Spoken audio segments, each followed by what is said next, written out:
नमस्कार। हमारे YouTube channel व्योम के पार पर आपका स्वागत है। आज हम प्रस्तुत कर रहे हैं सोहर के बारे में।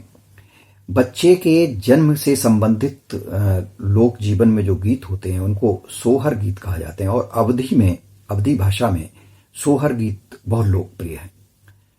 गोस्वामी तुलसीदास संस्कृत के विद्वान थे, लेकिन रामचरितमानस उन्होंने अवधी में लिखा और जब अवधी में लिखा तो वो अवधी की लोक जीवन से, लोक भाषा से, लोक बोली के लालित्य से और उसके जो विपुल मात्रा में लोक जीवन में साहित्य है, लोक साहित्य है, उससे बहुत प्रभावित हुए।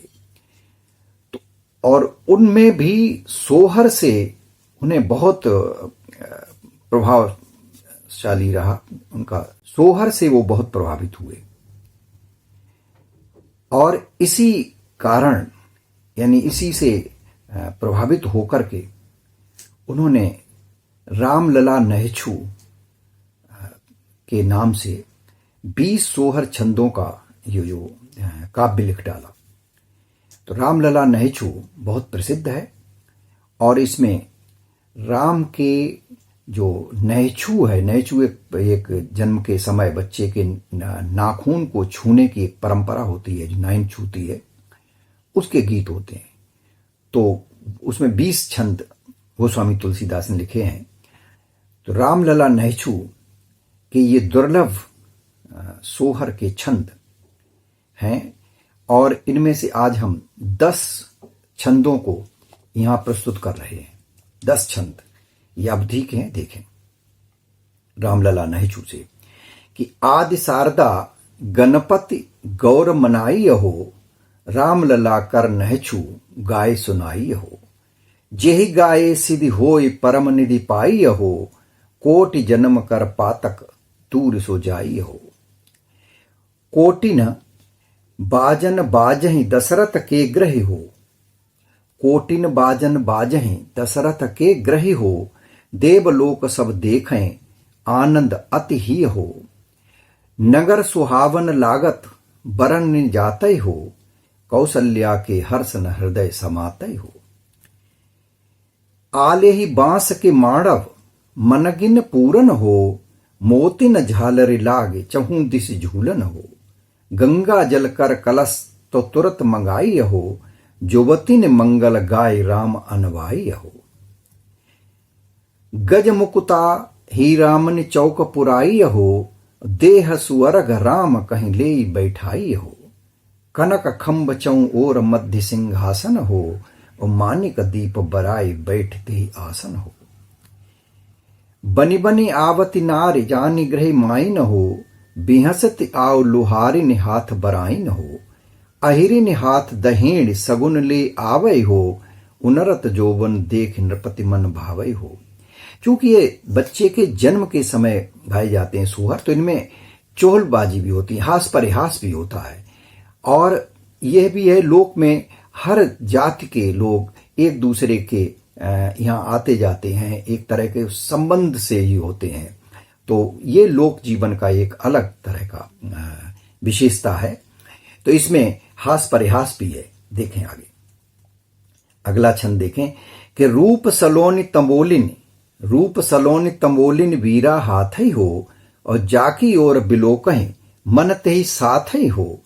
दर्जिन गोरे गात लिए कर जोरा हो, केसर परम लगाए सुगंधन बोरा हो। मोचिन बदर सकोचिन हीरा मांगन हो, पनहि लिए कर शोभित सुंदर आंगन हो। बतिया के सुघर मलिनिया सुंदर गात ही हो, कनक रतन मन मोर लिए मुस्कात ही हो। कौन क्या काम करता है, कौन क्या लेकर के आया है, ये भी इसमें सोहर में बताया गया है कि कटिकै छीन बरिनिया छाता पान ही हो। कटिकै छीन बरिनिया छाता पान ही हो, चंद्र बदन मृगलोचिन सब रस खानी ही हो। नैन विशाल नौनिया भौ चमकावे हो, और दे गारी निवासें प्रमुदित गावे हो।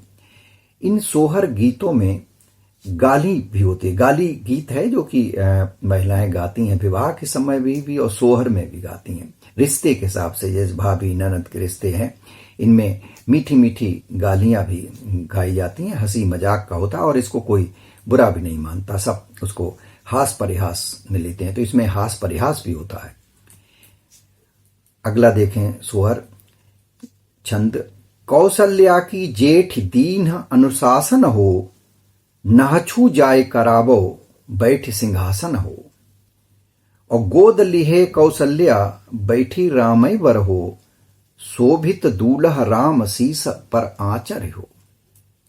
राम को कौशल्या गोद में लेकर बैठी है और जो नाइन है वो सोने का निहन्ना लेकर के राम का नहछू कर रहे हैं, यानी नाखून को छूने की ये परंपरा एक होती है लोक में, तो उसी से संबंधित है।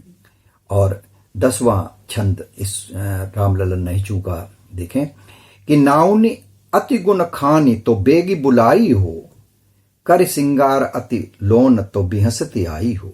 नाउनि अति गुण खानी तो बेगी बुलाई हो, कर सिंगार अति लोन तो बेहसती आई हो। कनक चुनिन सो लसत नहरनी लिए कर हो, और आनंद ही न समाय देख राम ही बर हो। तो राम के जो जन्म हुआ है दशरथ के यहाँ, तो वहां ये नहछू हो रहा है। और इस नहछू में यानी ये सोहर गीतों में, वैसे तो जो अवधि के सोहर लोकगीत हैं उनमें शायद ही कोई ऐसा मिले जहां राम का नाम ना हो। यानी सामान्य गीत और लोकगीत होते हैं उसमें भी राम का नाम आता है, राम है। और अवधि में तो राम ना आए, यानी अवधि के लोकगीतों के एक एक बंद में, यानी सभी लोकगीतों में, अधिकांश लोकगीतों में ये कहना चाहिए कि राम और राम कथा फैली हुई है। तो ये राम लला नहछू के ये 10 सोहर छंद यहाँ प्रस्तुत किए हमने। ये गोस्वामी तुलसीदास की अद्भुत रचना है, लोक से जुड़ी हुई, लोकगीतों से जुड़ी हुई, लोक के जो सोहर छंद है उससे जुड़ी हुई गीत है ये। तो ये आपको कैसे लगे? इन्हें आप अगर आपका के पास स्वर है, अच्छा कंठ है, तो बहुत सुंदर स्वर में आप इन्हें गा सकते हैं, रिकॉर्ड कर सकते हैं और चाहें तो भेज भी सकते हैं। तो ये कैसे आपको लगे ये आप अपनी टिप्पणी में लिख करके बताइए। और अगर चैनल को सब्सक्राइब नहीं किया है तो सब्सक्राइब कर लें और आगे भी देखते रहें।